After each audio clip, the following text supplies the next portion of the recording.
Protectors of the Realm, Wizards and Dragons, written by Sam Qualiana. Chapter 1, Hipanos. His name is Hipanos. Through the years, Remoris became distant to Hipanos as if he could see the darkness that his pupil was struggling to suppress. The older man diverted his focus to the apprenticeship of a young elf named Kayteen.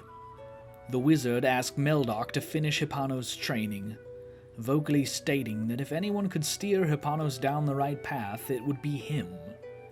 Hearing this from a loquacious acquaintance only made Hipanos more volatile. As weeks went by at the Academy of Magic, his jealousy towards his former master's new apprentice snowballed. He felt betrayed by Remoris, his anger only intensifying each passing day. On a fateful morning, Hipanos found himself at the top of the citadel alone with Kayteen. The elf stared out the window, watching the sunrise upon the land. Kayteen was so distracted by Munra's beauty that he was oblivious to the danger that loomed behind him. Had Kayteen been in another place at that time, perhaps things would have happened differently.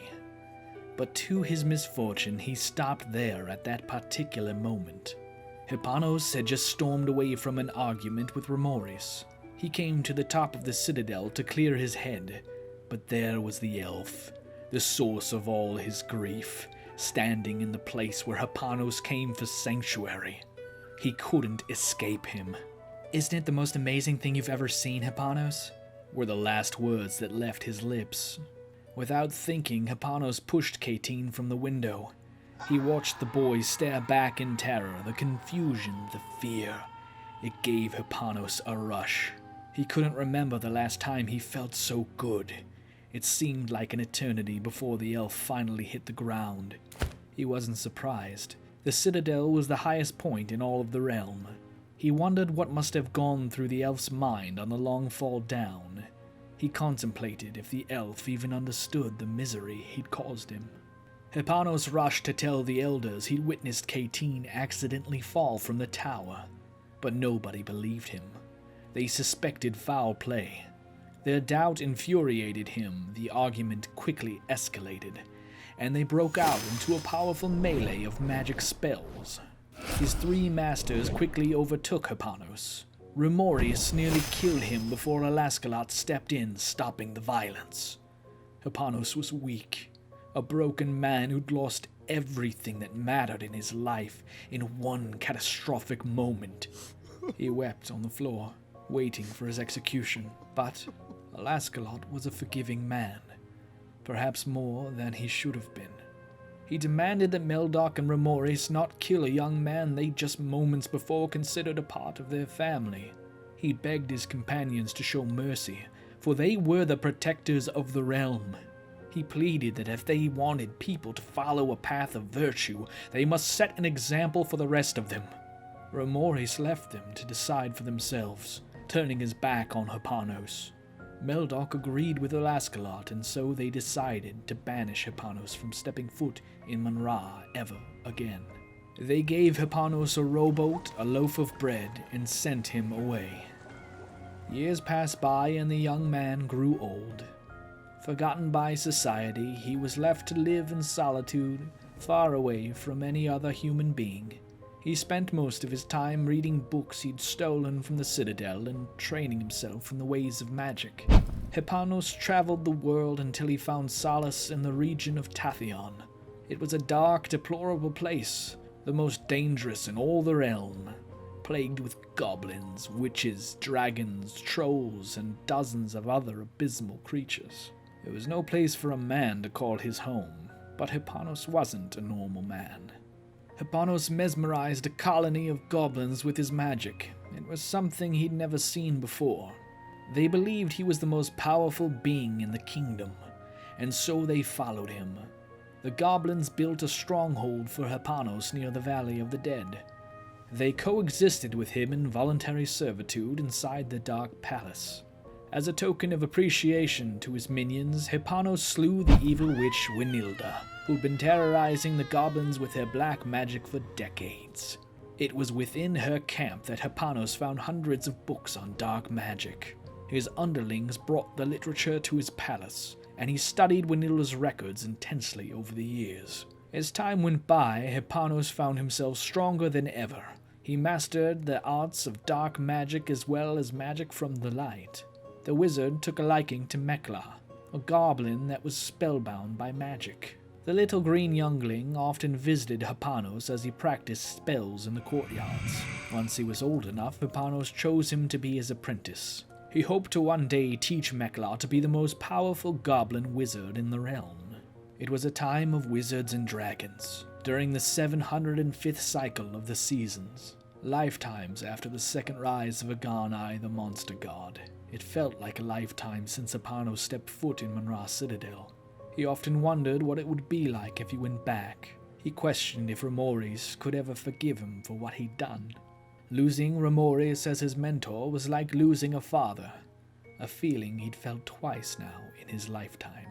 There was no going back, and he knew that. He studied many books on reanimating the dead and conjuring up old spirits, but it was too late for that. The elf apprentice he'd killed decomposed years ago. Bringing him back now would not only be pointless, but morbid. He had to do something big. Something that would change everything and leave a mark on the realm. But he didn't know what yet. His love for Ramoris had gone rotten, now turned to hatred, and his hatred fueled his decisions. He had to do something that would make Ramoris feel the way he felt.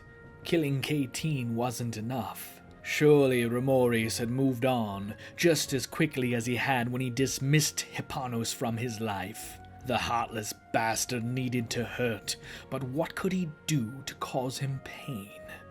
Perhaps destroying his legacy would do the trick. Shifting the balance between good and evil in the realm, doing something so catastrophic that they'd fear their false god would emerge from the sea and destroy them all.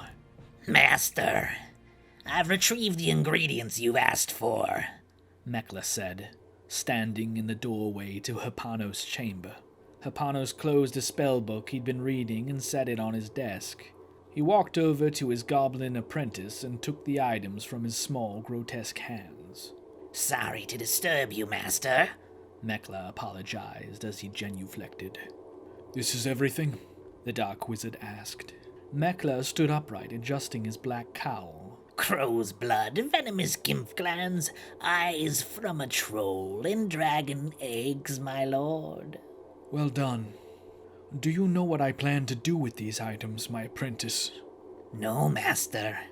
I studied the art of resurrection for years in hopes I'd undo a mistake from my past. But now, Mekla, I realize what I did was no mistake. It shaped me into the powerful wizard I am today. All these years I fought with myself, thinking I was some monster. But in reality, I'm more powerful than I would have ever been if I stayed in the Citadel. Ramoris must have seen my potential. That's what made him distance himself from me. He was afraid I'd become more powerful than him, and now I have. Mekla, answer me this. Do you want to live in this world as an outcast, or thrive as a god? How do you mean? I'm saying that I will cause a day of reckoning on the realm. Like the gods before me, I will show anyone that stands in my way that I am the most powerful being ever to exist. At the end of days, the dead shall rise, but they will not rise as who they were. They will rise as who I tell them to be, soldiers of my army, warriors of destruction. There will be no discrimination in the ranks of my army of the dead. All creatures and beings alike will rise from the dead to fight for me. Every living being in the realm shall fear my reign. I will bring chaos into their world and make them grovel at my feet. Those who doubted me, who banished me from my home, will pay. I speak their names. Alaskalot, Meldock, Ramoris. Let my tongue be the last to say them. Let history forget what they've accomplished as they hoped the world would forget me, he said, his chest rising. Mix the ingredients into my cauldron. Mekla, without response, hurried to the cauldron and mixed what he'd retrieved with the swamp green goo that already fermented inside. Critore oriri ex mortis, resurgamus quia bliti sumus, quod ortam eum moriri est, in oculis me sud predicaretis. Hipanos chanted, waving his wand around the cauldron. The rod glowed a bright green, and the mixture within the pot boiled. "Rise!" Hipanos shouted, collapsing to the ground. A green cloud of smoke billowed in a large circle around the cauldron, dispersing out of every hole, window, or crevice that it could escape. The bubbling stopped, the wand dimmed, and the room fell silent. Mekla ran to his master's side, helping him to a sitting position. Are you all right, my lord? He asked, dabbing the wizard's brow with a hand rag. "Tell me it worked. Tell me it was successful, Mekla." How will I know? "Look outside. Any corpse within reach of the spell will summon. I'm too weak to stand. Go!" Hipanos shouted, coughing up blood into his hand. The goblin ran for the window, but he was too short to get a good view. He looked back at Hipanos and paused. "Go!" the wizard repeated. Mekla ran outside through the courtyards in a frenzied hurry. Nothing seemed different or unusual. A short, stumpy, green-skinned goblin with crooked teeth and red eyes stood in Mekla's way. Did Hipanos say anything about the items? Did you mention I found most of them? Appreciation would be nice, the goblin muttered. I don't have time for this, Romdus. I need to see if it worked, Mekla shouted as he pushed past the goblin and ran away. You're welcome, you insufferable rat, Romdus shouted, kicking mud at a piglet before stomping away. Mekla reached a graveyard just outside the stronghold. He waited eagerly for something to happen. Anything. But nothing was out of the ordinary. He let out a deep sigh, ready to leave, when the ground suddenly moved around the graves. His eyes widened in shock as a rotten hand burst through the dirt, reaching for the sky. Corpses of dead goblins removed themselves from the soil, making their way towards the courtyard. Mekla jumped with excitement.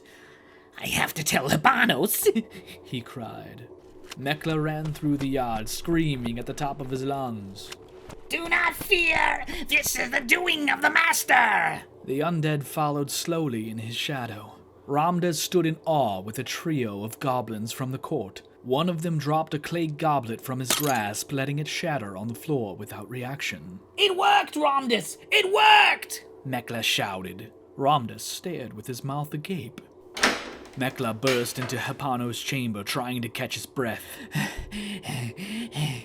The dark sorcerer just finished drinking a vial of light blue liquid and dropped the cylinder on the floor, bracing himself against the wall. Master, it worked! You've conjured the dead, Mekla exclaimed. Hipanos smiled, slowly regaining his strength. Goblin undead started to fill the room.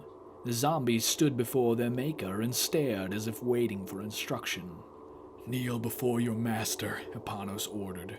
Each reanimated being bent their knee to the dark wizard. Mekla applauded, cheering wildly. And so it begins. As you've been resurrected, so am I. Rise for Hipanos, Lord of the Dead, the wizard shouted. The goblin ghouls stood at attention, stomping their feet.